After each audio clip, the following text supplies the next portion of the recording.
सर्वांना नमस्कार. मी रोहन घुगे, जिल्हाधिकारी जळगाव आणि माझ्यासोबत श्रीकांत दिवरे साहेब SP जळगाव देखील उपस्थित आहेत.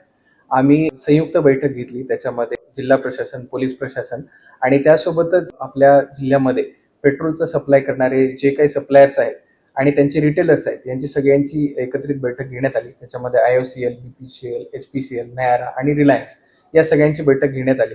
त्यामध्ये सद्यस्थितीमध्ये त्यांच्याकडे असलेल्या स्टॉक पोझिशनची देखील माहिती घेण्यात आली आणि त्यांच्याकडे येणाऱ्या ट्रान्झिट मधल्या स्टॉकची देखील माहिती घेण्यात आली.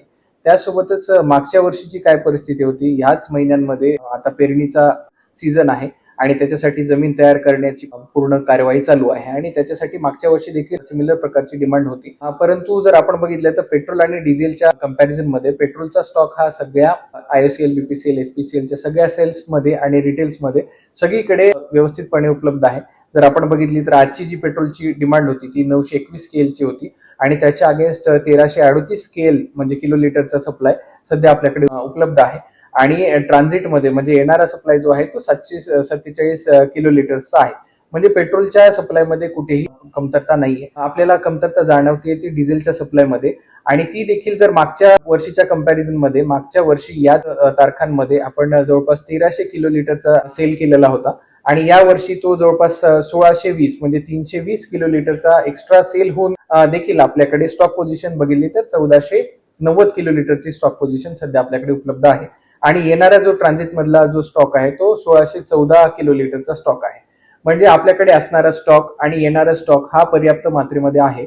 परंतु अफवांवरती विश्वास ठेवून काही लोक पॅनिक बाईंग करताना दिसून येत आहेत आणि या पेट्रोल आणि डिझेलचा स्टॉक करून ठेवत असताना दिसून येत आहेत. त्यामुळे काही पेट्रोल पंपावरती डिझेल संपल्याच्या घटना आमच्या निदर्शनास आलेल्या आहेत आणि त्या ठिकाणी मग रांगा लागणे आणि त्यानंतर जिथे पेट्रोल डिझेल उपलब्ध आहे अशा पेट्रोल पंपावरती सगळा पूर्ण लोड डायव्हर्ट होतोय आणि तिकडे मग रांगा लागण्याचे चित्र आपल्याला दिसून येत आहे. तर माझं नागरिकांना आव्हान असेल की आपण पॅनिक बाईंग करू नये.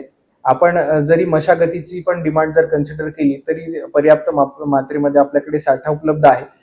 काही काही रिटेलर्स कडून आपल्याला जेव्हा माहिती घेतल्याच्या नंतर कळालं की जे साठा तो 4-4 दिवस सेल करत होते तो साठा ते आता 4 तासांमध्ये सेल करत आहेत. अशा प्रकारची इतकी मोठी पॅनिक बाईंग सध्या लोकांमध्ये सुरू आहे. त्याच्यामुळे कुठेतरी डिझेलचा आपल्याला तुटवडा काही काही पेट्रोल पंपांवरती झालेला दिसून येतो. परंतु सप्लाय मध्ये कुठेही कमतरता नाहीये. मागच्या वर्षीच्या कंपॅरिझन मध्ये मोठ्या प्रमाणावरती सेल करून देखील आपली स्टॉक पोझिशन चांगली आहे.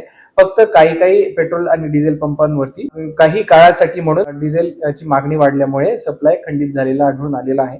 परंतु माझी सर्वांना विनंती असेल की आपण अशी कुठलीही पॅनिक बाईंग करू नये. स्टॉक हा पर्याप्त मात्रेमध्ये उपलब्ध आहे.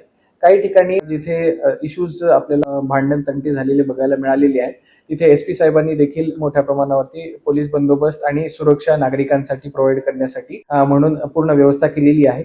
पोलिसांची व्हॅन्स ह्या सगळ्या पेट्रोल पंपांवरती देखील गस्त करणार आहे आणि नागरिकांना आवाहन आहे की कोणी घाबरून जाऊ नये आणि पॅनिक बाईंग करू